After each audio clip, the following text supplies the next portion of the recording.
Maybe you can line up in the next one.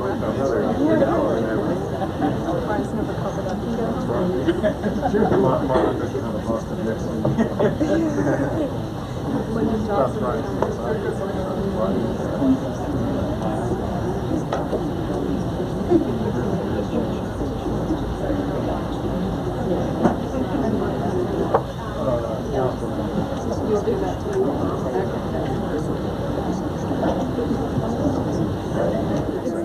How are you?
Welcome to Borders Books and Music in Washington, D.C. We've converted the store this evening into a rather small TV studio so that we may host this live broadcast of C-SPAN's Book Notes with host Brian Lamb. Brian Lamb is C-SPAN's founding CEO and has been hosting Book Notes since its inception in 1989. He is the author of several books, the most recent of which is Book Notes, Life Stories, notable biographers on the people who shaped America. And I suppose you could say that the program this evening is a living excerpt from the book. I'm going to introduce Brian Lamb now, and he can introduce our distinguished panelists, Michael Beschloss, Monica Crowley, and Juan Williams. Please join me in welcoming Brian Lamb.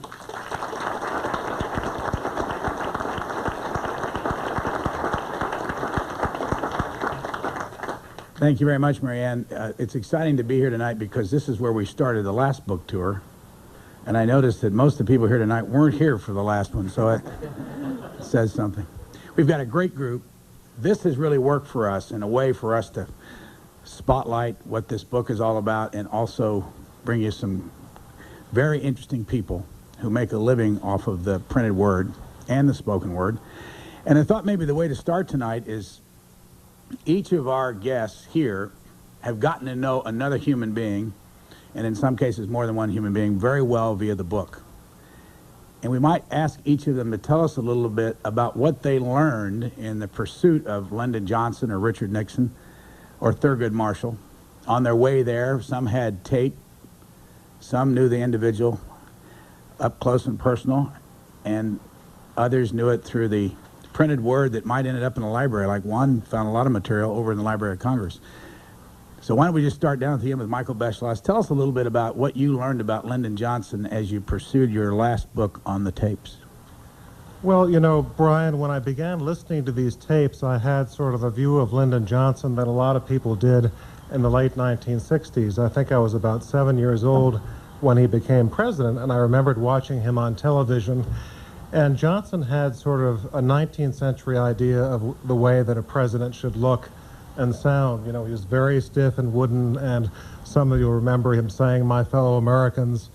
And this was not exactly a three-dimensional personality that you saw when Johnson was talking from the Oval Office.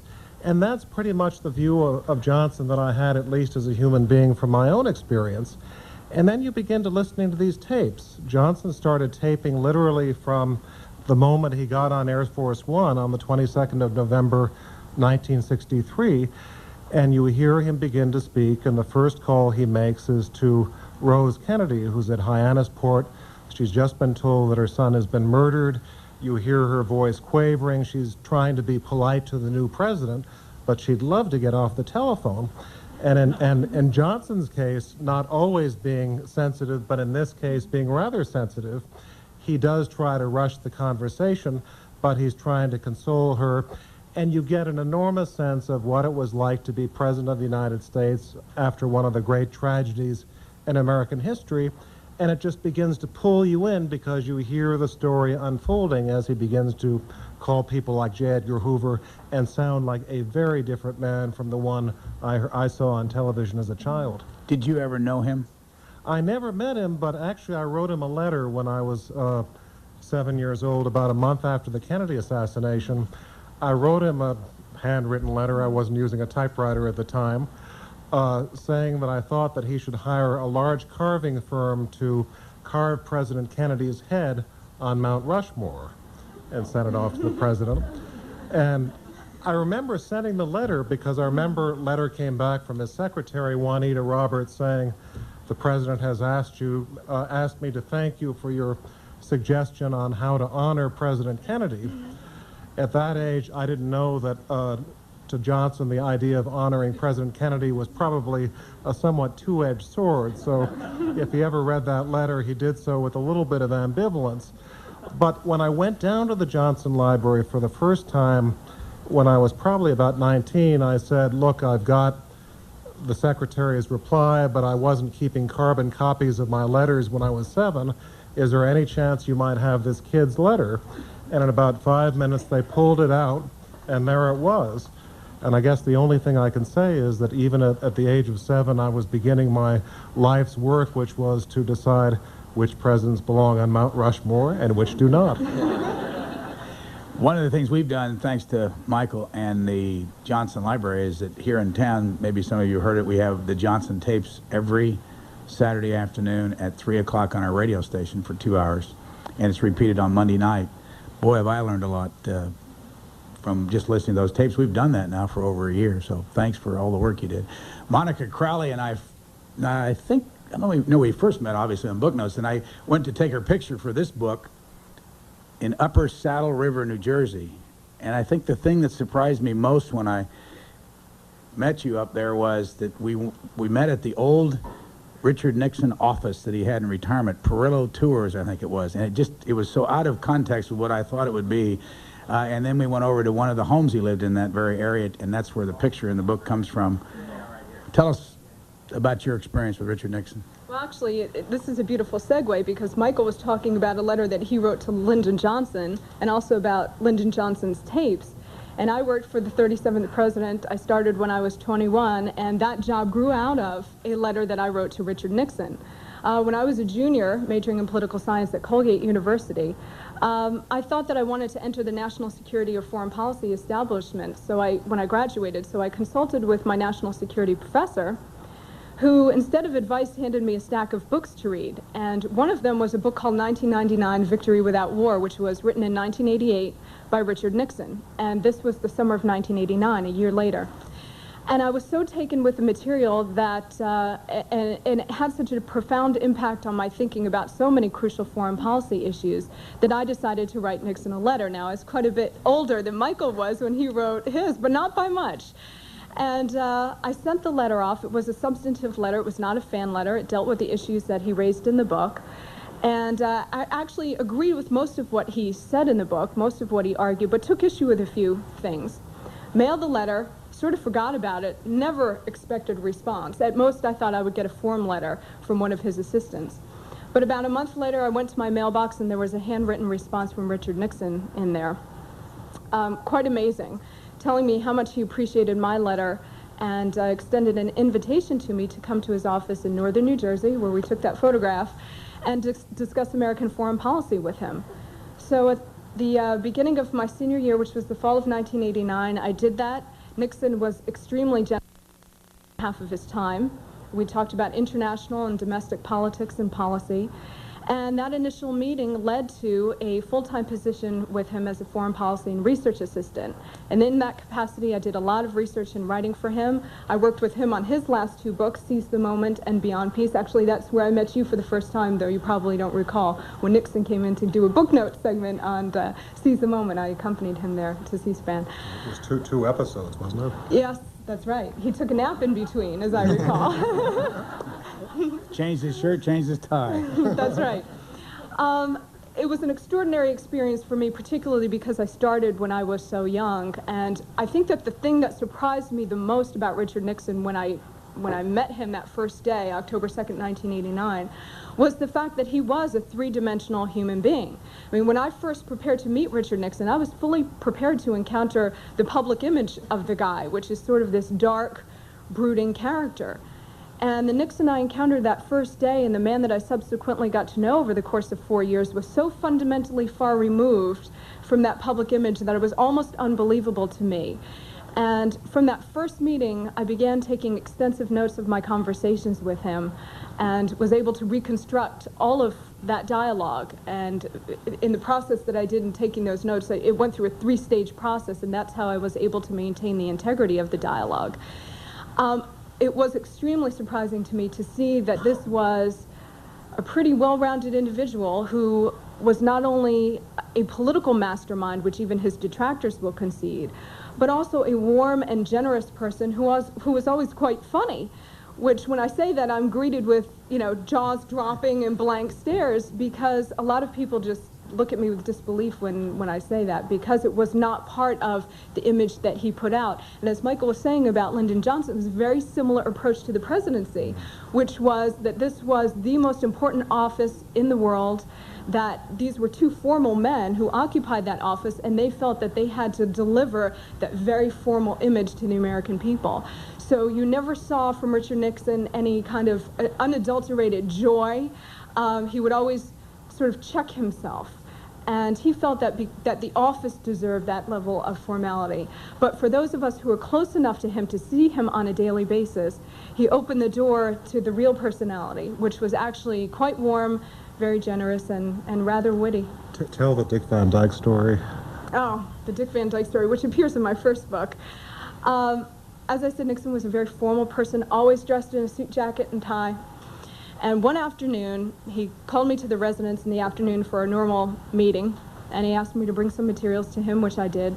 And I was always late for these afternoon meetings because they usually occurred around 4 o'clock, and by that time my desk was piled with work, and so I was always about 5 to 10 minutes late for these meetings, and always profusely apologetic, because to keep the 37th president waiting is just not done, and I always did it. But on this particular day, I was 5 minutes early. And his study was up on the 3rd floor, and as I was coming up the staircase from the 2nd floor, I could hear the TV going. And Nixon never admitted to watching television, with the exception of the news and with the exception of the occasional ball game, football or baseball. That was it. He never admitted to watching anything else.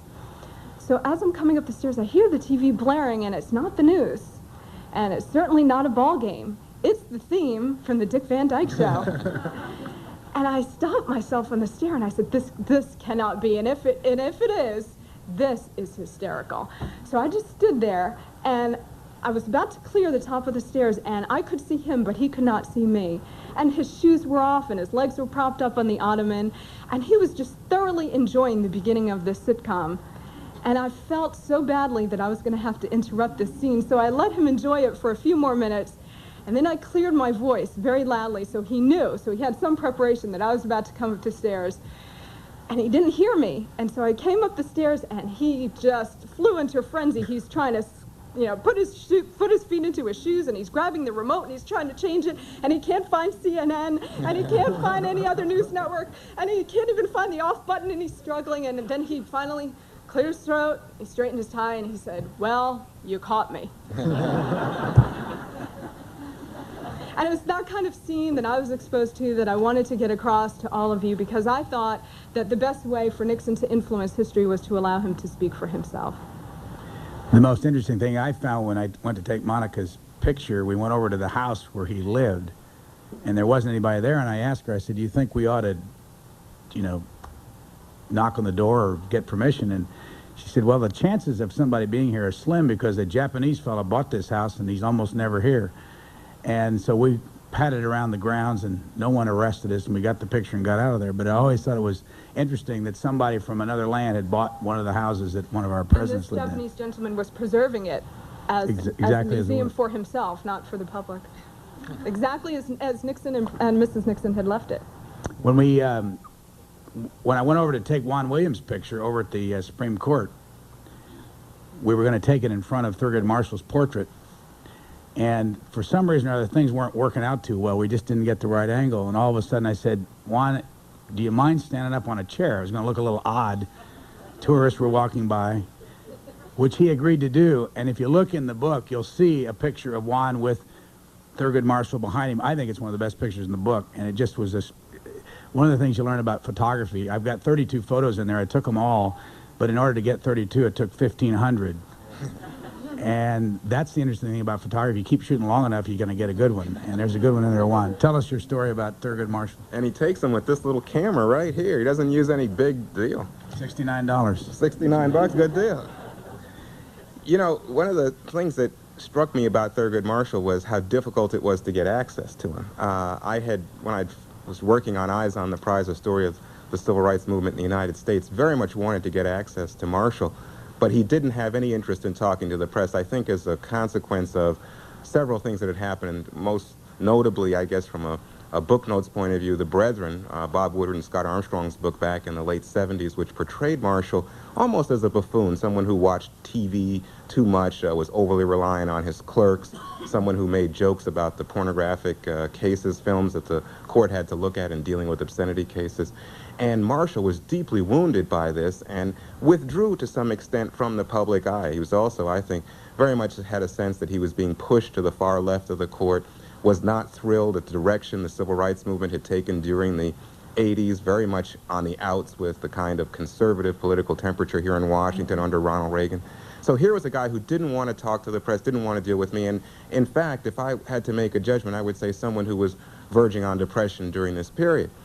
So here I was writing notes, asking all his friends and relatives, associates, please, can I, help me out, help me get access to Thurgood Marshall, and just no luck whatsoever. And then I heard that he had entered into another book deal, and sure enough, then that book deal collapsed, and the talk around town was that he was just grouchy, cantankerous, very difficult to deal with. And finally, a call came to the Washington Post newsroom, and it was none other than Thurgood Marshall finally responding to one of my insistent, persistent, consistently late calls saying, I'm over here, you could pay attention, I would be glad to talk to you for a magazine piece. Actually, when the call came to the newsroom, I wasn't at my desk, and a copy aide, one of the people who helps reporters out, took the call and thought, knowing all my friends, that it was a big joke, that someone was pretending to be Thurgood Marshall, and so quickly hung up the phone on him. His secretary, Mrs. McHale, called back to inform everyone that this was, in fact, the chambers of Justice Marshall. And so I was invited up to have tea. And when I got there, and I must say, just as an aside, I work in this town, go up to Capitol Hill all the time, but that day going up those steps was I really felt different. I had to deal with the fact that it felt emotionally tingly, strange to me. I felt as if this was very different than my normal duties. And to go in and to see him really surprised me on several levels. One was in his mahogany paneled office. There sat a man who had tears running down his face from the glaucoma that he suffered from, someone who was quite intellectually alive and even passionate, but at the same time someone who felt terribly unappreciated and as if he had been left behind in time, as if contemporary events had somehow treated him as a man, an anachronism, a thing of the past. And he was fighting, in a way, I think, to tell his story, to feel appreciated. So much of this concept surprised me because coming in to see him, I thought, what a privilege I had to sit and talk to a man who had lived in every decade of the century, who was filled with history, who had known everyone from not only Dr. King and Malcolm X, but going back You know, his first office when he begins work at the NAACP is right next to W.E.B. Du Bois.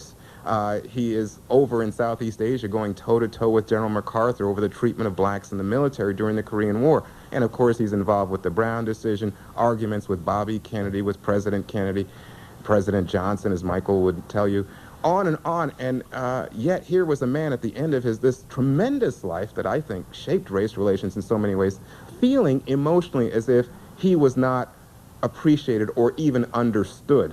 And so, whereas I thought initially I'm going to have to be sort of on my P's and Q's to not offend this guy, he's grumpy, he's grouchy, he's old, all the rest, at some point it felt almost as if someone was pouring their heart out to me. Very soon we'll get you all involved with questions that you have for these three. I've got a couple more here saved up. What are you working on now, Michael? I'm just starting a history of the assassination of Abraham Lincoln, which should take about 4 or 5 years, and I'm literally in the first months of doing the reading for it, and at the same time I'm doing 2 more volumes of the Johnson tapes, which will take our hero through 1965 and 1966, the period of the Great Society, and then through the much more tragic and bitter days when the Vietnam War began to go sour, 67, 68, and 69. Does the library make these tapes available to you now before the book comes out and then give them to the rest of the world after they come out? No, the library opens them to everyone equally. You can put them on C-SPAN radio, which I think is a wonderful contribution. And they're being opened chronologically, so you feel as if you're really living through Johnson's life. But there have been a couple of exceptions, and actually Juan was talking about Thurgood Marshall. One of the exceptions is that we have a tape that LBJ recorded of himself talking to Ramsey Clark, 66, 67, as Juan knows. And Johnson wanted to appoint Thurgood Marshall to the Supreme Court, but the problem was that there was no vacancy. And Johnson always liked to do something that had about 5 or 6 purposes accomplished at the same time, like a billiard ball that strikes all the cushions of the billiard table and perhaps even does so 2 times. And so the result is he calls in Ramsey Clark, who was at that point Deputy Attorney General, and says, Ramsey, you know, I'm going to need an Attorney General soon, and I think you'd be wonderful for the job. And he said, thank you, you know, I'd like the job. And Johnson says, there's one problem. Your father is a justice of the Supreme Court, and I can't very well have an Attorney General serving at the same time as his father's on the court, so he'll have to get off. And Ramsey Clark says, but Dad likes the court. Johnson says, it's your choice. And so Johnson records something that probably would have been lost to us, which is he's clearing a place for Thurgood Marshall, getting Tom Clark off the court, which he also wanted, finding a new Attorney General.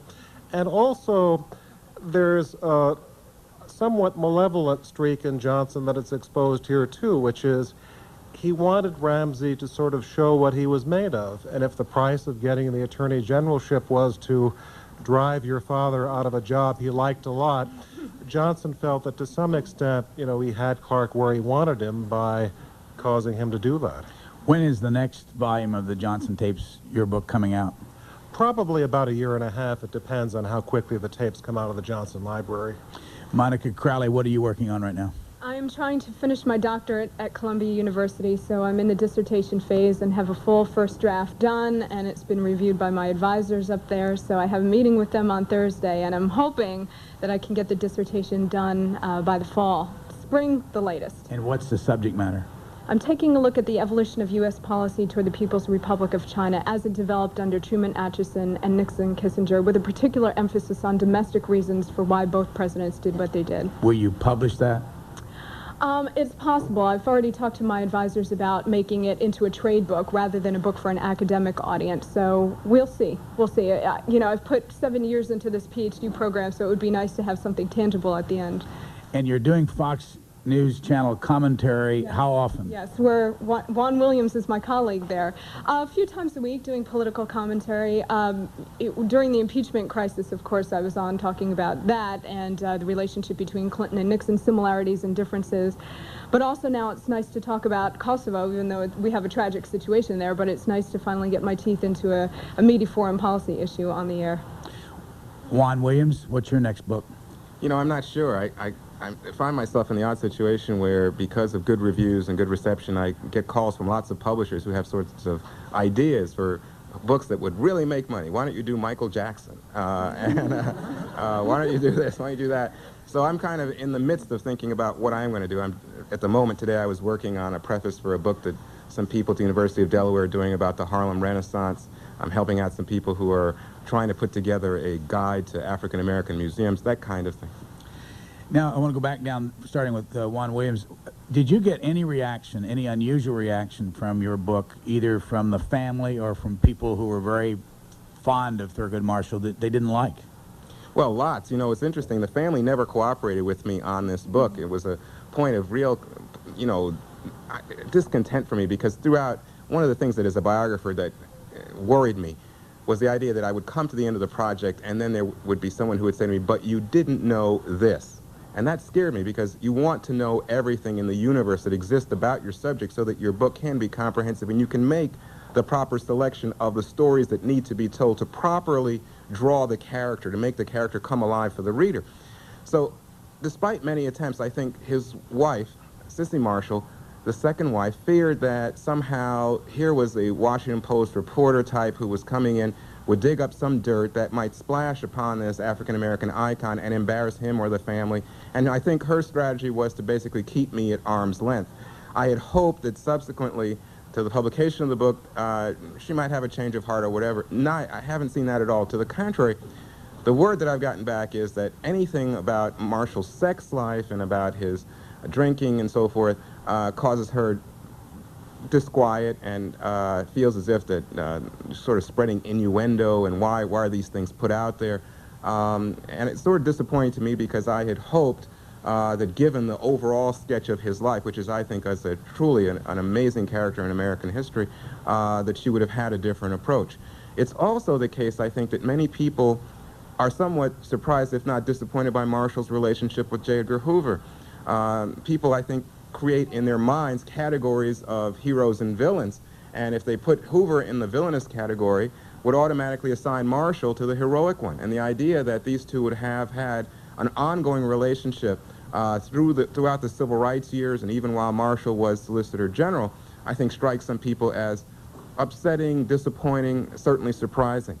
And along the same lines, you run into people who say, why did you spend so much time talking about the young Marshall? And again, from my perspective, it's no insult to the older Marshall, but it is the case that the younger Marshall really is a fascinating, passionate, outgoing character in the way that the older man is much more of the cloistered, reclusive character. So the younger person tends to be more revealing of who he is and his ambitions and his vision of the world, and in specific, his vision of race relations and vision of the broader society, how America could work. And you see from the time that he's a child, the impact, for example, of a African-American child born 1908, growing up next door to Jewish German immigrants, and having the concept of integration in his mind almost immediately. If this child had grown up much to the south, just in Virginia across the Chesapeake Bay, he would have been living under rigid segregation, and definitely in the midst of a weakened, oppressed black community, not had much a sense of black political voice or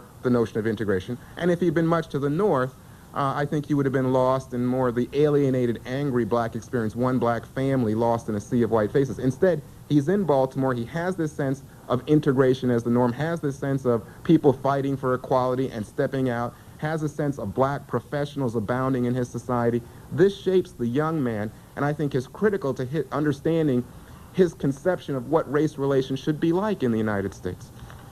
Monica Crowley, I was just down at Warm Springs and stopped off at the Little White House, FDR's retreat, and I saw a copy of your books there on the shelf.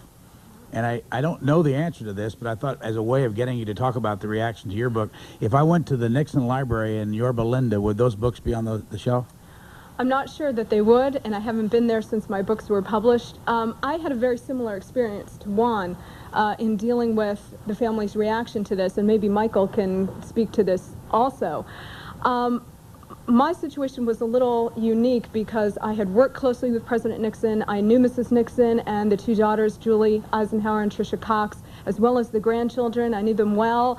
I celebrated some of the more minor holidays with them, Halloween and so forth, and felt very close to them and felt as a member of the family because they included me in all of these very intimate functions. So when I was preparing to write my first book, I wrote to both of the daughters as a courtesy to tell them that I was going to do this, and just to reassure them that this would in fact be a very positive portrait of their father, whom I respected and admired and frankly adored for 4 years. And I didn't hear anything back from them. When the first book was published, I had word from a third party that they weren't really going to comment on it one way or the other, and that they felt a little uneasy that I had recounted all of these personal conversations with their father, which also caused me a little upset, the way Juan reacted as well, because I had felt so close to all of them personally that I wanted them to be okay with what I was writing, and I feel that I did their father frankly a great service by putting out who he honestly was during the last years of his life, and I would like for them to appreciate that. Now, I can't go ahead and ask them to appreciate that. That's something that they're going to have to come to, or perhaps not, on their own. So it did cause me a little bit it did trouble me a little bit, but I remember talking to my editor at Random House, Bob Loomis, who I've been very fortunate to work with over the past few years. And I remember coming to him with my concerns about this, and he said, well, when you're writing about a contemporary figure, even somebody who's deceased, it's almost impossible to placate the families, because regardless of what you write, they're never going to be happy with it because it's something they cannot control. And particularly with the Nixons, they really strive to try to control the public image of President Nixon, and oftentimes it's very difficult because every few months the National Archives releases some more transcripts of some of these White House tapes. So it's always an uphill battle. So I can understand their initial reaction to what I was going to do with the first book, because they weren't sure what I was going to write. But I would hope that if they've gone ahead and read it, I would hope that eventually they would come to an understanding of what I was trying to do, trying to lay out their father's full story during the last years of his life. In fact, the person who persuaded me to write both of these books was William Safire of the New York Times, and shortly after President Nixon's death, he was kind enough to invite me to Washington and have me to lunch. And we were talking about what I was going to do in the future, and I really didn't know. And I sort of off the cuff mentioned to him that I had been keeping daily diaries in which I reconstructed all of my conversations with Richard Nixon. So thousands of hours of conversations I had reconstructed in the written word. And I remember Safire just looked at me blankly in disbelief and said, well, you must write a book. You have no choice. You owe it to history to do this, because when the definitive biography of Richard Nixon is written 50 or 100 years from now, they're going to need to know who he was during the last years of his life, when most of us are as complete as we will ever be. And so I took that as a great vote of confidence from him and went ahead and did that. Michael Beschloss, I've listened to lots of hours of the Johnson tapes on the radio. As I have, I think. But it's just fascinating what you hear. Did the family edit much of what came out in those tapes? Virtually not at all. One advantage of having these things in a public archive like the Johnson Library is that the library is very limited in what it can censor if it wants to. And they were pretty good about closing very little. I think there's a law that says that you have to close certain medical information and certain things about living people, things that are financial, but there was only a tiny percentage of this stuff that was closed, aside from national security things, and there weren't even many of those. But there's one tape I think you've also heard, Brian, which is in the summer of 1964. LBJ needs some trousers to wear around the ranch.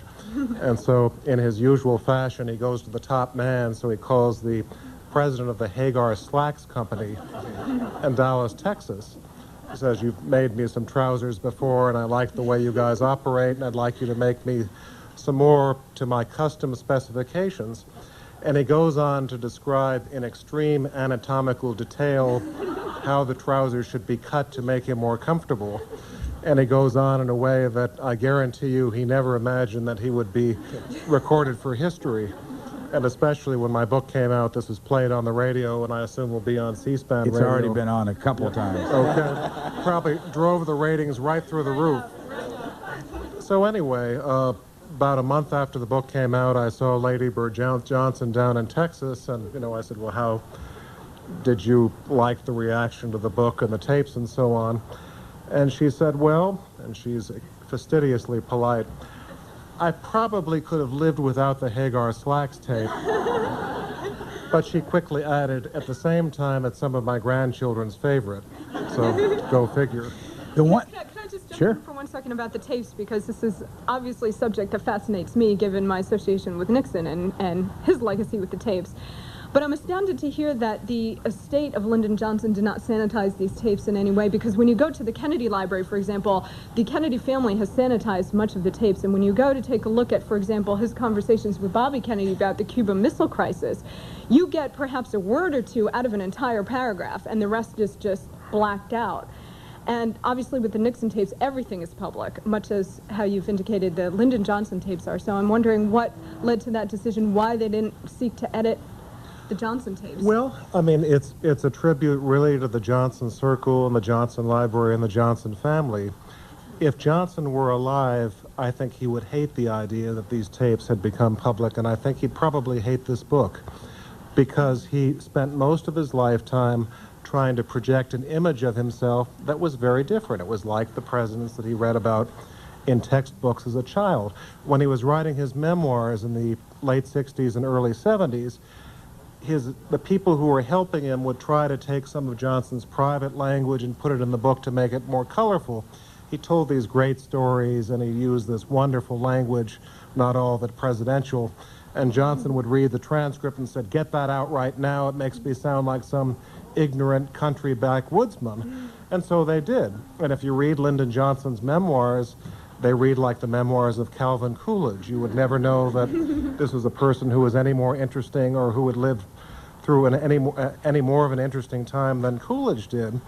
And so I think that Johnson would be revolted by the idea of the Hagar Slacks tape becoming public, and even things that are a little bit safer, like Johnson twisting the arm of a congressman out of its socket to get something very good like civil rights. He would have thought that was something ugly that would have made people look down on him. And the amazing thing was that when the book came out and the tapes began to be played, people began to realize that, yes, there were ugly sides of Lyndon Johnson that these showed. You can hear him screaming at members of his staff and saying some pretty nasty things about people, and in some cases using the FBI and other government agencies in ways that we sure don't approve of in the 1990s. But what you hear is his inner life. You hear the depth of conviction about things like poverty and civil rights. You know it's not just an act, not just speeches he's reading in public. And the other thing is that Johnson was the legislative master, I think, in the presidency in the 20th century. And the only way you really find out how that was done is to hear him in action, talking to someone like Everett Dirksen, the Republican leader, saying, you've got some doubts about the civil rights bill, but if you support it and you take the Republicans with you, it'll pass. And if that happens 50 years from now, every school child in America will know two names: Abraham Lincoln, Everett Dirksen. Didn't happen, but we get a little bit of a sense of why Johnson was able to get so much through Congress. You know, there's a similar thing with Thurgood Marshall in that after Marshall dies, the Library of Congress opens Marshall's papers to the public. His family absolutely reacted with anger and disbelief. Marshall was a guy who told me, I had 6 months of interviews with him beginning in 1989, and he was a guy who would tell me and tell everyone else he planned to burn his papers.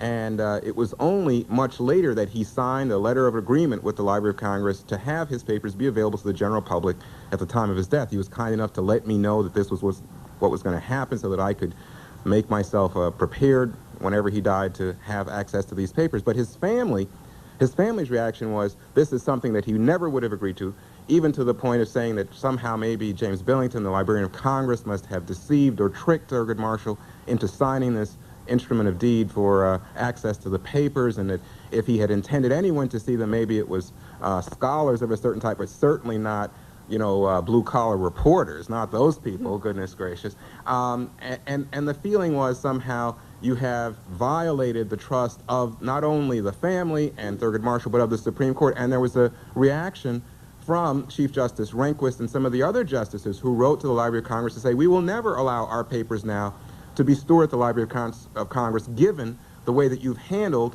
these Marshall papers, and revealing that there was great concern that lawyers who had lost out on either side of a key case would somehow now go up there and be flipping through Thurgood Marshall's papers, and especially his conference notes, to see which side had been favored by which justice. And they thought this was indiscreet and in some sense demeaning to the court. Nonetheless, the reaction to these papers has been one to actually build Thurgood Marshall's standing in the legal community. People now have, I think, a better sense of Marshall and his perceptions, his intellectual rigor in going after these cases than they ever had before. And the family's reluctance and discomfort with this, I think, is, we've seen now in 3 situations, may be typical of the relationship between subject and biographer. I think that it's always the case that the family wants to protect the reputation and will go to any means to do it. In my case, this extends to Marshall's long affiliation with the NAACP Legal Defense Fund, which kept its papers close to me in part because of my role as a writer for the Washington Post, and having written a column in which I said I thought Clarence Thomas, Marshall's successor, should be judged on the basis of his legal ability and his skills and experience, and not on the Anita Hill stuff. And the papers were never open to me. Later they said, oh, well, we can't open these papers, or confidentiality issues because we're lawyers. In fact, the ACLU, abortion rights, everybody else has opened papers from that era. They refused. And it's similarly the case that Stephen Carter, one of Marshall's clerks, had done interviews. They refused to let those interviews be made available to me. But because Marshall was such an elderly man, had lived into his 80s, he had done interviews at the Columbia Oral History Library, for presidential libraries such as the Kennedy Library, the Johnson Library down in Austin. And these interviews were available in addition to the interviews that I had conducted personally. But I think, the art of biography requires that you, in a sense, have some distance from the subject. I'm not sure exactly how much distance. Now, Robert Caro, for example, is not a favorite of the Johnson family or the Johnson Library down in Austin, Texas, although I think Caro has done very good work. Edmund Morris, who's doing Ronald Reagan, I think he's going to have a different set of problems. In a sense, I think the Republicans are going to use that book to advance the Reagan legacy, but at the same time, as I understand it, Mr. Morris makes himself into a fictional character in the book who's observing Reagan. How will Mrs. Reagan and the Reagan family feel about this? I don't know, but my suspicion, if our experience is any guide, would be they would be very uncomfortable and use it as a reason to say, we don't vouch for anything in that book. Let's see if we can get some of our audience involved in all this. Who's got a question? We've got one over here. We're going to get a microphone to you. Eric will be there in just a second. Go ahead. I have personally been troubled by the amount and the extent of the profanity, obscenity that was coming off the tongues and the words of Richard Nixon and Lyndon Johnson. And I'm interested in your, what would your explanation be, or, how would you understand their use of this kind of language? And I was also curious if Thurgood Marshall also had this kind of side to him. Colorful language, right? That's how we put it euphemistically. I know that during the years that I worked for President Nixon, I heard him use mild profanity on occasion, and the reason that we know that Nixon used profanity or Lyndon Johnson used profanity is because we can hear them. We can hear them on these tapes when they are in the crucible of the presidency, when they are being pressured from all sides to make some kind of a decision, whether it's foreign policy, domestic, related to Watergate, you name it. I think, based on the conversation we've had here, a very tragic legacy of Watergate is that no subsequent president will ever tape himself again. And we are going to be denied the richness of the dialogue between the president and his advisors. And we are going to be denied getting a glimpse into the intricacies of the decision-making process because no president is ever going to tape himself again, whether it's on videotape or on audio tape. Based on what you hear on the Nixon tapes, it was Nixon's decision to have the expletive deleted put into the Watergate transcripts. And it's actually sort of a charming story as to why he did this, and it ended up backfiring on him, but he did not want his Quaker mother to know that he had been using profanity in the Oval Office, which was sacrosanct. I mean, that was hallowed ground, and he was caught on tape swearing. And so he had the expletive deleted, put into the Watergate transcripts, and it ended up backfiring because people assumed that the profanity he was using was much worse than the words he was actually using. I think that, you know, all presidents say things in the heat of the presidency, when they're under so much pressure to make some kind of a decision, and even when they are just under the burdens of fatigue, that they never expect people to actually hear. And certainly Nixon never expected anybody to hear these tapes. Lyndon Johnson, as you remarked earlier, Michael, didn't expect anybody to hear these, nor did they want anybody to hear these tapes. But I think, you know, the difficulty is that we can hear Nixon's voice and we can hear Lyndon Johnson's voice, but we can't hear the words of any other president, because either you're dealing with the Kennedy situation where the tapes are so heavily sanitized, you're not going to get into a real glimpse into the kind of earthy language that Kennedy and his brothers used. I remember Nixon said to me one time, we were talking about the profanity, and he said, if you could have spent 5 minutes with either Jack Kennedy or Lyndon Johnson, your ears would have curled. So that kind of earthy, colorful language, I think, is used by most, if not all, contemporary presidents. And the difference is that we can hear the words of Nixon and Lyndon Johnson, for example, but we can't hear those of, say, Bill Clinton. Let me ask you, Michael, the same vein. Having listened to a lot of these tapes, I'm amazed at how little swearing I hear on the part of those people talking to the president, even when they knew him as well as they did. Was there that edited out? Because you don't hear that much. I think people are then and now a little bit in awe of talking to a president. They didn't know that they were being taped, but you know, there's certain language that some of his old Texas friends probably used down in Texas that they probably didn't when they were talking to him in the Oval Office or maybe over the telephone. But I'd like to put in a plug for LBJ. Of these 3 swearing presidents, Kennedy and Johnson and Nixon, I'd like to suggest that Johnson swore the most colorfully. The man rarely said a sentence that was not imperishable. And you hear these wonderful phrases and terms that have really come into my own speech. I guess I'm glad I haven't used them tonight, but for instance, he calls someone a revolving son of a bitch, and someone says, what is that? He says, that means a son of a bitch whichever way you look at him. And you hear these other things like, I'm going to clean this up for C-SPAN and this audience. So-and-so is so dumb he can't find his rear end with both hands. And the point is, with Johnson, he swore, but it wasn't indiscriminate. It has almost a literary quality, which would be lost if the tapes had not been running. You know, this is an interesting thing. One reviewer said that as a consequence of my failure to quote so much extensively from Marshall's written opinions, in fact, you hear Marshall's voice, and at times he comes across as vulgar, at times he comes across as rude.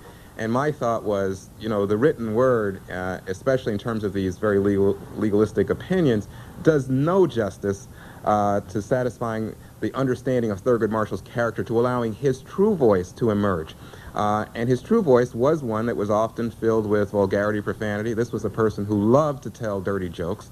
This is a person who found great humor in looking at life. I guess in a way it caused him pain even, because when the court was considering obscenity cases, Marshall was one who would make jokes about what was going on, what the performers were doing up on the screen with the other justices, and play on the fact that some of his colleagues would actually be embarrassed by what was taking place on the scene, on the screen. So as a result, when the Brethren and other reports come out about this episode, it's always that Marshall comes across as sort of the most aggressive in making jokes and in being and making some of the other justices uncomfortable with these blue performances. Nonetheless, I don't find, and even in listening to Monica and Michael, I don't find that it's the case that it diminishes my opinion of any of these people, the fact that they use profanity. So, in a sense, I'm sensitive to those who might be offended by profanity, but I have, in my reporting experience, not come across many people in positions of power who have to deal with crisis, who are in moments making life and death decisions that will affect all of us in terms of our daily lives as a Supreme Court justice might, who are not at times want to use profanity. Who has a question? This gentleman over here, Eric. Over here.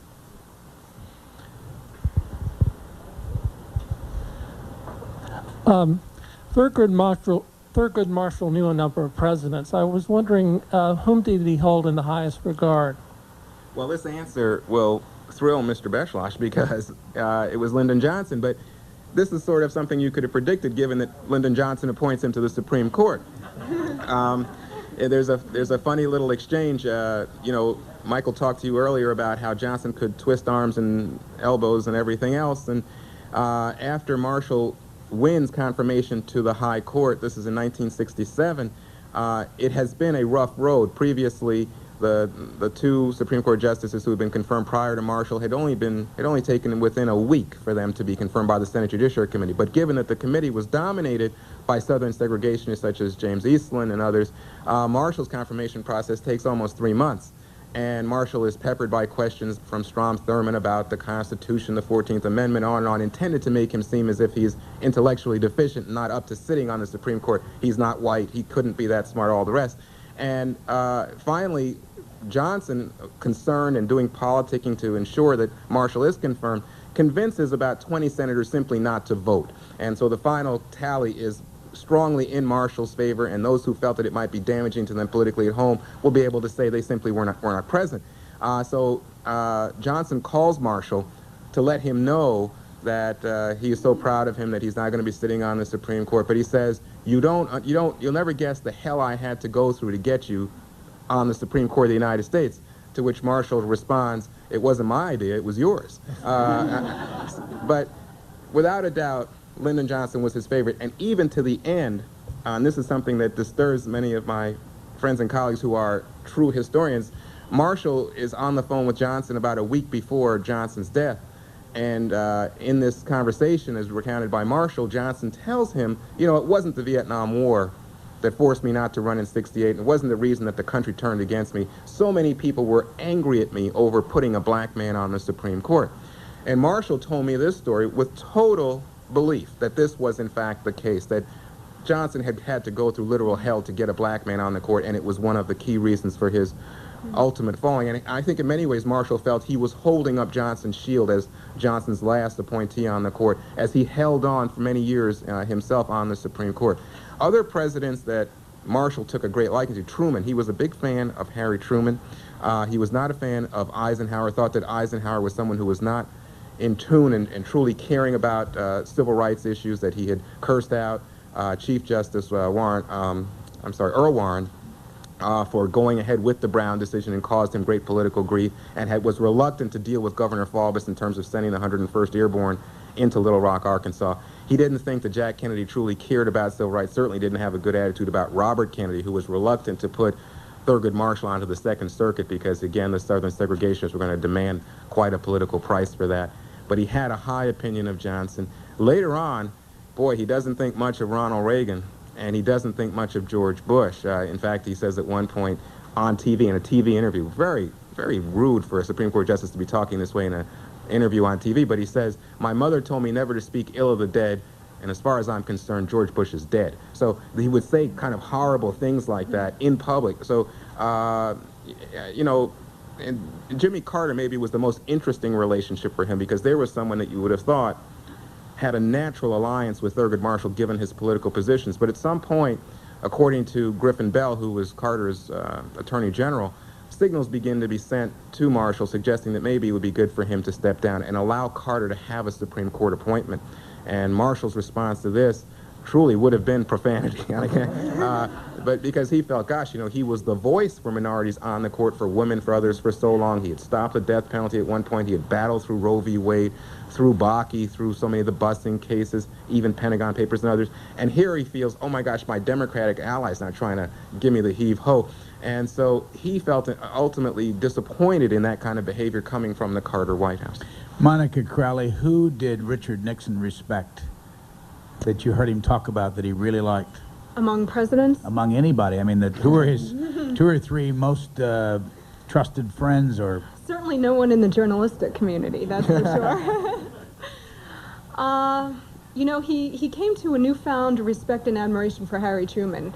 And as a young congressman in 1946, I mean, Richard Nixon really let Truman have it. I mean, he was part of the Who Lost China Brigade and all of this, and that Truman was soft on communism.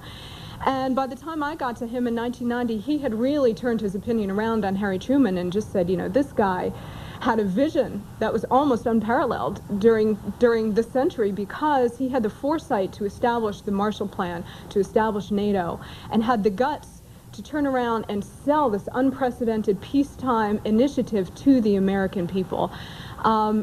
So in that respect, Harry Truman, I think, was probably the president that he came the furthest in revising his opinion of. Liked Ronald Reagan very much. I remember there was one day when Reagan came to call on President Nixon. I think this was 1991 or 1992, and I was all excited. And Reagan was the reason why I became a conservative, why I became a Republican, because when I was developing my political values back in junior high and high school, Reagan was the president, and what he was saying just instantly clicked with me. I thought, yes, this is a philosophy that I can take to. And Nixon knew that, and there was always a little side of him that was a little jealous of that fact, that Reagan had brought me into the fold, and now I was working for Nixon. So Reagan came into the office, and the two of them had a private conversation behind closed doors for about 20 minutes, half an hour. And then Reagan was kind enough to pose for pictures with Nixon's staff. So this is one of my most prized possessions. I have a photograph taken of me standing between Ronald Reagan and Richard Nixon. And I was watching all of my colleagues go and pose between the two of them, and I was the last of the staff to pose. And all of my colleagues sort of stood stiffly between the two of them, looking in the camera with like deer caught in headlights. And I thought to myself, no, this is my big chance. So when I was called up, I stood between them, and I put one arm around Reagan and one arm around Nixon and smiled, and I have this fantastic photograph. And I sent it to Reagan to have him inscribe it first. And he wrote, "To Monica, there you are, a rose between two thorns, Ronald Reagan." And I got it back from Reagan's office, and I was just beside myself. I was thrilled. And I walked into President Nixon's office, and he was seated at his signing table. He signed books and photographs and so forth. And I said, "Mr. President, would you be kind enough to sign this photograph that I've had? I've already submitted it to Reagan for an autograph." And he said, "Of course." Monica had his glasses on. He said, "Let me have it." He looks at it, and he looks at what Reagan wrote, and he said, "Oh, this is very nice." And then he said, "Can you come back in about an hour?" And I said, of course. And he said, "Great." And he put it aside, and he was alone for about an hour, and he was thinking how he was going to top Ronald Reagan's inscription on this photograph. So about an hour later, I'm back at my desk, and I hear Nixon's voice come over the intercom in my office, and he said, "Okay, Monica, you can come in and pick up the photograph now."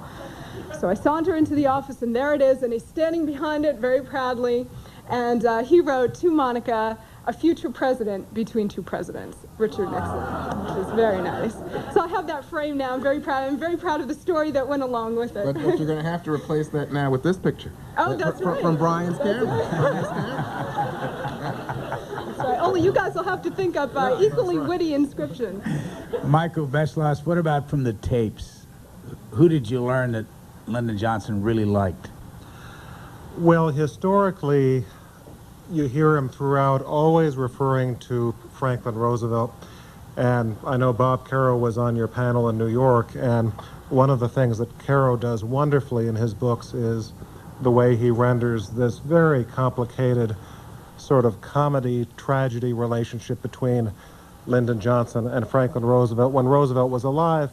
And it continued after Roosevelt was dead, and you really hear it day by day when Johnson is president, because Johnson is a very competitive guy, and he knows that FDR is the gold standard for a great president in the 20th century. And what you hear is Johnson driving himself to exceed that standard. He wants to pass more legislation than FDR did, more important programs. Roosevelt did Social Security. Johnson is going to do Medicare and many other things besides. And you also sort of wonder in the early years of the Johnson presidency whether, and there are some hints of this in the tapes, whether Johnson also realized that if he was going to be a president thought of in the class of Franklin Roosevelt, then he should not only remake America domestically, but also deal with the war. And I'm not suggesting that Johnson thought that the advent of the Vietnam War was in any way a good career move because he realized that it could destroy him. But I think he did realize that also Also, great crises create the kind of presidents that historians oftentimes think well of, and he understood that. In terms of people among his contemporaries, there were only about 4 people that I felt that Johnson really confided in any great degree.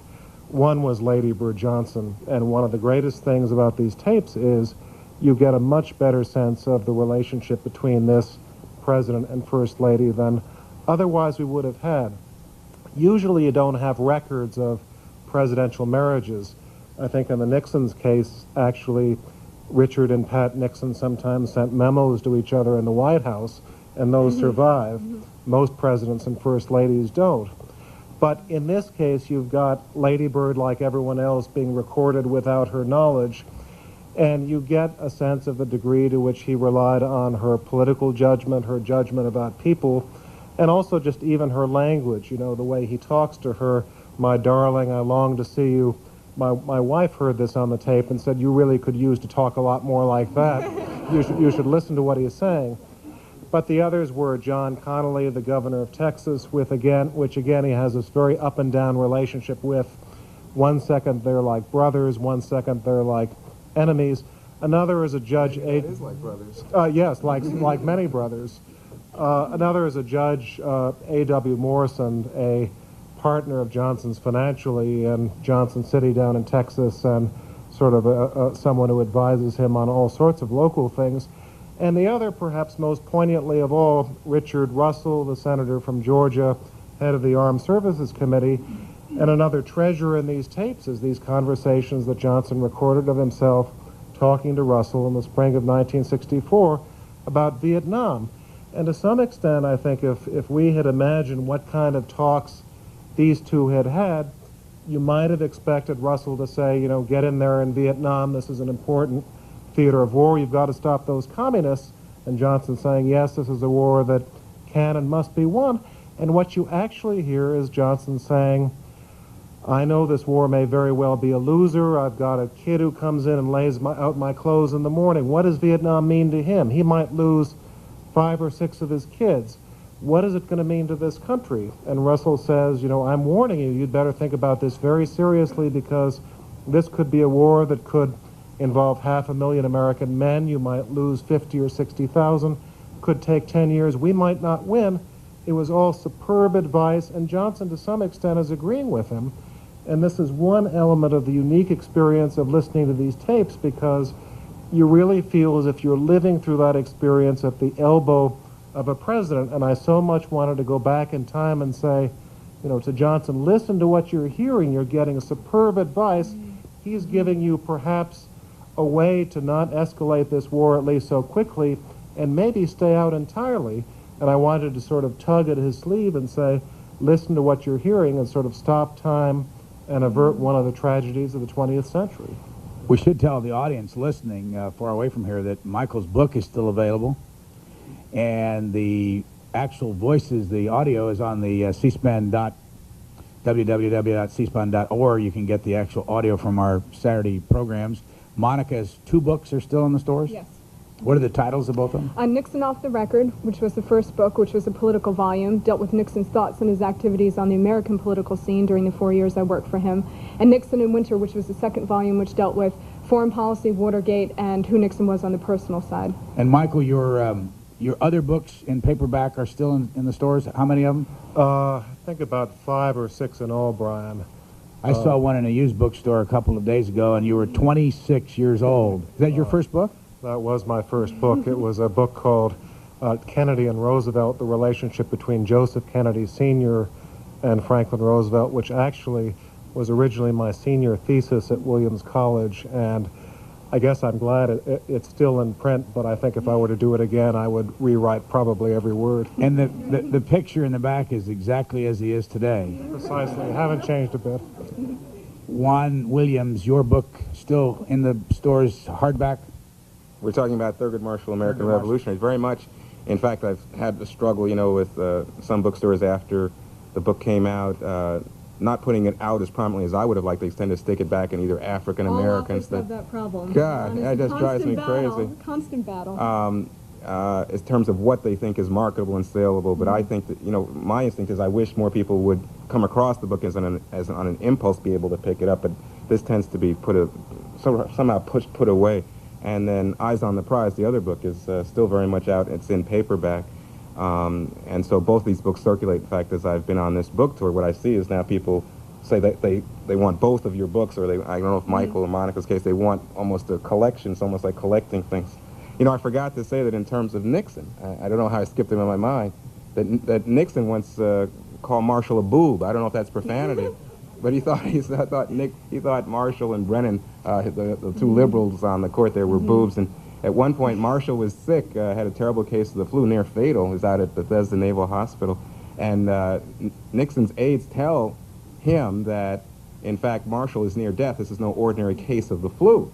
And Nixon doesn't want to act too peremptory to get another person to take Marshall's seat, although he would like to have this appointment to the court. So he asked for the medical records. The doctors out at Bethesda think, well, we can't exactly take the man's medical records without asking permission. So they asked Marshall if it's okay to show the president, Mr. Nixon, his medical records. And Marshall's response is, yeah, but let me have them first. So they hand the medical records to Marshall, who takes a black magic marker on the outside of the manila envelope, writes in large letters, "Not yet." Who has a question for our panel here? Question over here? Right, there's a couple over here, right? Put your hand up, please, there we go. First, I'm sorry I can't resist mentioning a phrase that Mr. Beschloss will recognize in the Johnson vocabulary. He would say he had minimum high regard for someone. I want to ask about two specific passages on the tapes that I thought showed great insight into what this man is trying to do. In one case, he's preparing his budget, and he wants to make sure there's good reaction around the country. When he wants to get good reaction from the Chicago Tribune and Sun-Times, who does he call?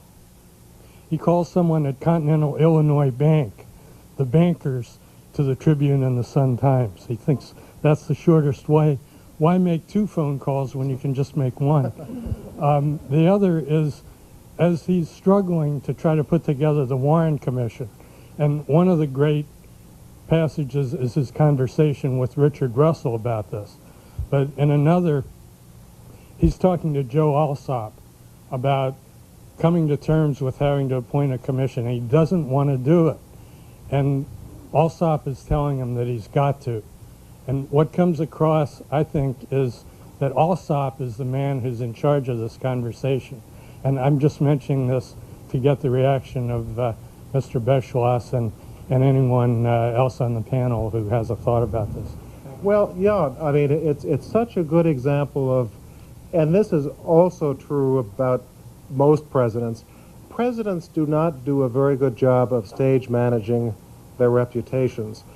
In Johnson's case, oddly enough, probably one of the most helpful things for his reputation was the fact that he made these tapes of people without their knowledge, that they were opened about 30 years after his death, because people are compelled by him as a personality, and they see the kind of things that this gentleman has mentioned, his ability to get things done. And I guess the thing that just really surprises me is that Johnson would love to have it said that, yes, he was able to get good stories in the Tribune and the Sun-Times about, for instance, his budget, but he sure wouldn't have wanted you to know the details of how he got that done. And in fact, what you see is someone able to use all sorts of methods like that for reasons both good and ill.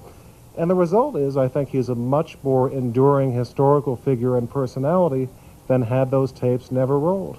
Let me ask the other two, and Michael, you can get in on this too. Did you ever see anybody talk down to Richard Nixon, talk back at him, to tell him what they really thought of him or a situation? I never witnessed that, no. Certainly the people that he hired for the staff, he didn't expect any of us to be yes people. He wanted to be challenged. He wanted his points of view to be challenged. And in fact, that's one of the things that he mentioned about my initial letter to him, was that it wasn't just sycophantic. It was that I actually took issue with a couple of points that he had raised in his book. I never heard anybody from the outside be condescending, be rude to him at all. The response from the general public was always very positive. When I went out publicly with him to events like this, to interviews, even to restaurants, I mean, the reaction was always overwhelmingly positive. And I think that if anybody had a negative opinion of him, that they didn't think it was appropriate to tell him to his face. So I never witnessed any of that. Anybody ever tell the justice they talk back to him? No, you know, they were fairly respectful. Even people who were sort of a polar opposite in terms of opinions on the court. Justice Scalia said to me that it really impacted the quality of discussion they would have in conference simply to have Thurgood Marshall there as the one justice who had, for example, defended someone charged with a capital crime and seen his client sentenced to death, or someone who had dealt with so many other issues, especially, you know, making an argument as an advocate before a judge who you knew was racist and an all-white jury, and having to literally work by the, you know, sleeve of your shirt. But the way that justices talk back to each other, believe me, exists, and it most often exists in the written word. Marshall was known for his acerbic dissents, but sometimes the dissents that would come against him would come in book form. For example, Justice William O. Douglas, someone who Marshall angered greatly, actually over President Nixon. Nixon was engaged in the bombing of Cambodia, and Liz Holtzman, who was then a congresswoman from Brooklyn, sought a restraining order, an injunction to stop this bombing, and went to William O. Douglas, well-known liberal opponent of Nixon, and got such an order. When Thurgood Marshall, who was in charge of the Second Circuit, found out about this, he was upset. He arranged for a telephone conference of all the other justices to override what Douglas had done. Douglas later writes in his memoirs that Marshall was put on the court not only because he was black, and it's not the case that he was the best black lawyer available for the job, but that he was sort of average and was simply the one who was most available and manipulable at the moment. So that was his opinion. And you see this also, again, through records and files. You see Justice Fortas, for example, in the midst of a huge debate over wiretapping, this is when Marshall was Solicitor General, telling President Johnson and others that Marshall really isn't that smart a guy, that he's nothing but a dumb N-word, that kind of thing. So you see these attitudes revealed at various junctures, sometimes coming out not in the dissents, but in records and files and in books. There's one on the Johnson tapes, there's one sort of psychological dynamic that you hear that I think does explain a lot. And that is that when Lyndon Johnson became president, he was surrounded by John Kennedy's foreign policy advisors, all of whom he was determined to keep on the staff because he was very worried that if a single Kennedy person resigned before the 1964 election, it might look like a sign of lack of confidence in LBJ. And so one thing you really hear is that as they're giving him advice, particularly on Vietnam, it's not so much condescension, but there is a little bit of an air of people talking to someone who's slightly more unschooled and needs to be taught certain things that they would not have had to teach President Kennedy had he survived in 1964. And Johnson is different with these people too, because, you know, if he's talking to someone about farm subsidies or race, things he feels absolutely comfortable with, and hears advice that he thinks is not very good, he basically tells the person to where to get off, or he's very skeptical about what he's hearing and makes no bones about it. But when he's hearing this advice about foreign affairs, there's almost a sense of someone listening to people who have some trick that he does not have. He's a lot more polite. He's somewhat less skeptical. He seems to swallow certain things on foreign affairs that he would not in other areas of life.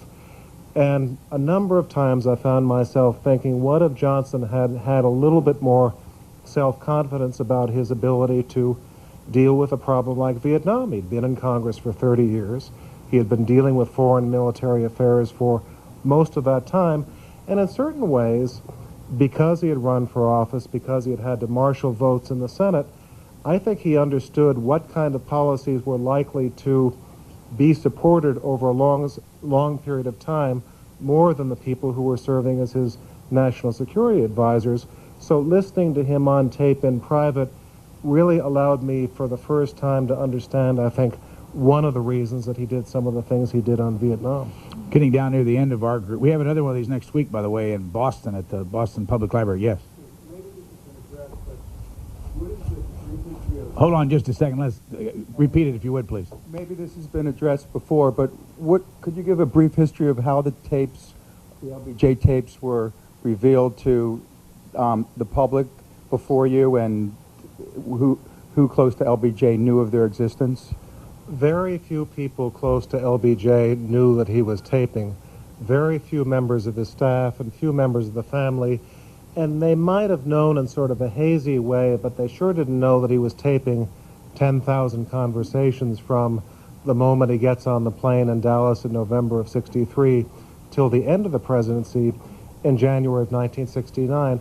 And this was one of the most closely held secrets in the Johnson White House, because he did not want people to be intimidated. And so he goes back to Texas in January of '69, brings back these cartons of tapes. A few of the people who were helping him write his memoirs listened to some of them and made some notes. And you can read in Johnson's memoirs some quotations from the tapes. He says, you know, McGeorge Bundy, his national security advisor, told me blah, blah, blah. And there's a quote, and then when I was listening to the tapes, I found that I had seen this quote somewhere before, but he doesn't say in his book that he told me while I was taping him without his knowledge, which would have infuriated Bundy very much. And about 10 days before Johnson died in 1973, I found he called an aide of his who had worked for him for many years, a woman named Mildred Stiegel, into his office at the LBJ Library. And he said, you know, I'm suffering from heart disease. I don't expect to live long. And if I happen to die, I want you to make sure these tapes are preserved, but I'd like them to be locked up for 50 years, and then someone should listen to them and maybe open some of them, but I'm not sure that any of them should really be open, because you have all sorts of people saying things that perhaps they might be somewhat embarrassed by, and after all, this was done without their knowledge. So time passes. You get to the early 1990s, and that was a time when people were suing the Nixon estate for access to the Nixon tapes, and we were in a very different atmosphere in terms of records that were created on government time. And I think the people around Lyndon Johnson in the early 1990s thought, number one, let's respond to this atmosphere, and number two, you know, let's show some self-confidence and let the man reveal himself as he was on these tapes, and sort of let the chips fall where they may. And so the result was that about 1993 or so, the tapes began to open. And even then it was not well known, and I would run into unnamed members of the Johnson presidential staff when I was beginning to write the book, and I'd say to a guy, you know, I guess you didn't realize that LBJ taped many, if not all, of your private conversations in the Oval Office. Isn't that terrific? And there'd be sort of a delayed response, and I'd get these two saucer eyes, you know, deer caught in the headlights, and I'd see all 32 of the person's teeth. What wonderful news. And you could see him sort of dialing back everything he might have said to Johnson that might be embarrassing if they wound up, these conversations wound up between hard covers. I just have a quick point to add to that, because it was essentially Lyndon Johnson who convinced Richard Nixon to keep the taping system in place. In fact, John Kennedy was the first one to install voice-activated taping systems in the White House. He had them installed in the Oval Office and in the residence. And then when Nixon was elected in 1968, he came over to the White House for the traditional conversation between the outgoing and the incoming presidents. And Nixon was all prepared to talk about Vietnam, about arms control, and so forth. And the first thing that Lyndon Johnson did was take him up to the residence and bring him into the president's bedroom.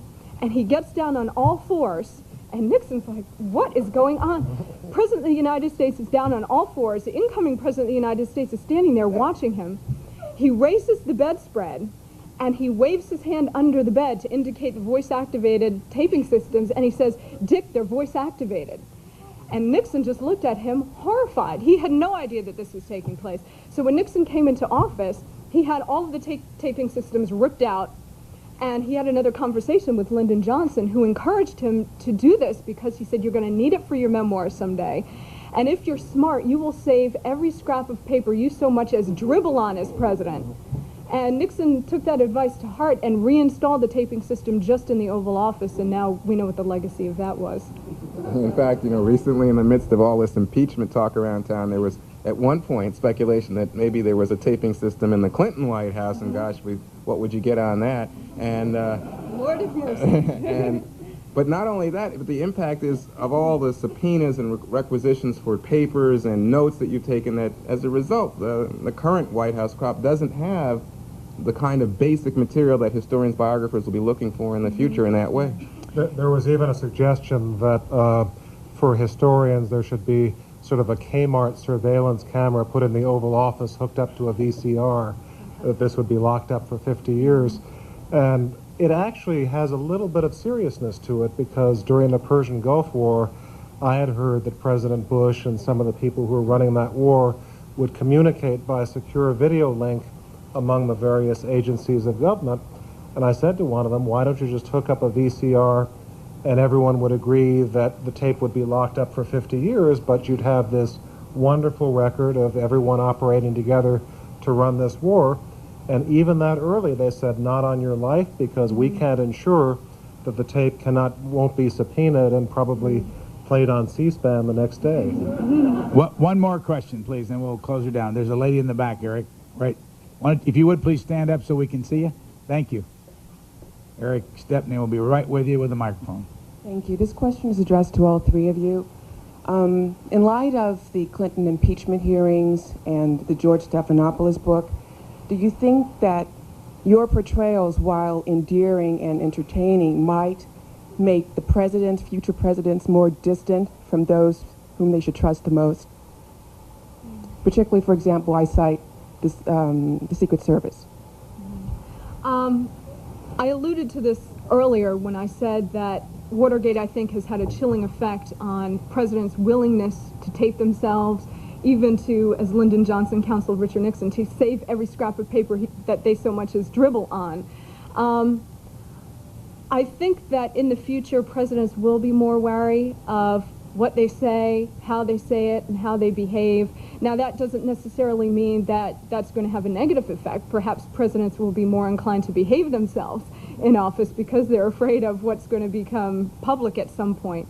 But you do want your presidents to be able to go through the decision-making process uninhibited, to be able to get advice from their advisors that's frank, that's direct, that's to the point, all points of view, without having to worry about how this is going to play historically at some point. So there's a real tension there, because even if presidents don't engage or utilize some of the technology that we have available, I mean, in Nixon's case, Johnson's case, Kennedy, and so forth, they had audio tapes. Now we have videotapes, we have, a whole range of technology. They're not going to be inclined to use that. But in terms of soliciting advice from their advisors, I worry that they're not going to get the kind of they're not going to have the kind of frank interchanges that are necessary to drive an advanced policy and have the president equipped with all of the information he needs to make an informed decision. I'm afraid that it's going to have a chilling effect. Juan? Well, in the case of a Supreme Court justice, obviously they don't allow cameras into the Supreme Court so that you can see the arguments put forward and they certainly don't allow them into the conferences where you have the justices discussing things. But it does have the impact, as I mentioned earlier, of making the justices, I think, a little more squeamish about how their papers are handled and the terms under which their papers are later opened, and the kind of time frame that will allow for people to then go back and study the behavior, the actions of these justices.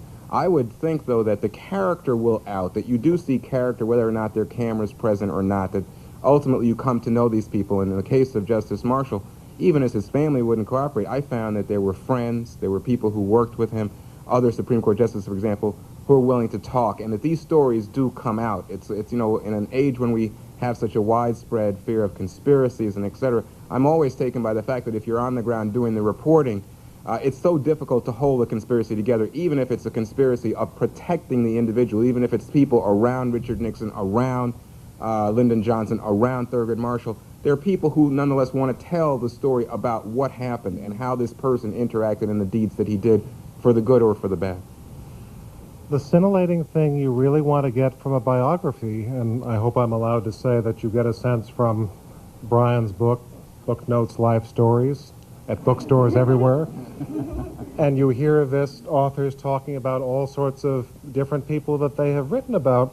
You want to get at the inner life that you had no access to when this person was probably living, or at the very least in public life. And the kind of things that allow us to do that about presidents are drying up very quickly. As you were saying, no tapes, people don't write letters very much, they don't keep diaries. I think so much, for instance, of Franklin Roosevelt. He had a Secretary of the Interior called Harold Ickes, the father of the Ickes who worked for President Clinton. Ickes served FDR for 12 years, and during those 12 years he kept a diary very religiously, about 6 million words, and it gives you a view of Roosevelt behind closed doors that probably is not equaled anywhere else. For instance, there's this wonderful conversation where Ickes goes to see Roosevelt, and there's a bill he wanted, and Roosevelt is there to tell him that he's gotten the bill agreed to by members of Congress. And Roosevelt says, "I got your bill. I traded it for a couple of murderers. Don't ask how it was done." Nowadays, a president is unlikely to say that because the independent prosecutor might be hovering in the next room. And what's even worse, the current day equivalent of Harold Ickes, perhaps even the Harold Ickes that worked for President Clinton, would not keep that kind of a diary because, as we've seen in recent years, there's a very good chance it could wind up in court. And so the result is, the great irony, I'll close with this, is that the effort is a good one. You know, we're trying to track down law breaking where it occurs and find out as much about our presidents as we can in real time as we at the time that we have to make decisions about whether we should re-elect them or in some cases impeach or convict them. But the ultimate result is sort of the ultimate cover-up, because years later we're never going to get the kind of access to these people's inner lives that we once did, and I think that's tragic. I think I've got this right. Robin, tell me if I'm wrong. John Katz, David Herbert Donald, and Joseph Ellis next Tuesday, is that right? In Boston? Yeah. Boston Public Library, 7 o'clock, the same kind of an event. Michael Beschloss and Monica Crowley and Juan Williams are terrifically fun to listen to and have done some very interesting work. Thanks for cooperation with the book and book notes and tonight and this great audience. That's it. Thank you. Thank you very much.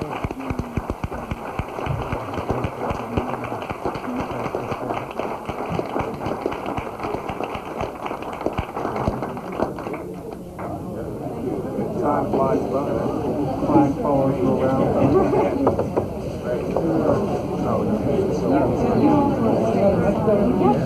Yeah, well, yeah.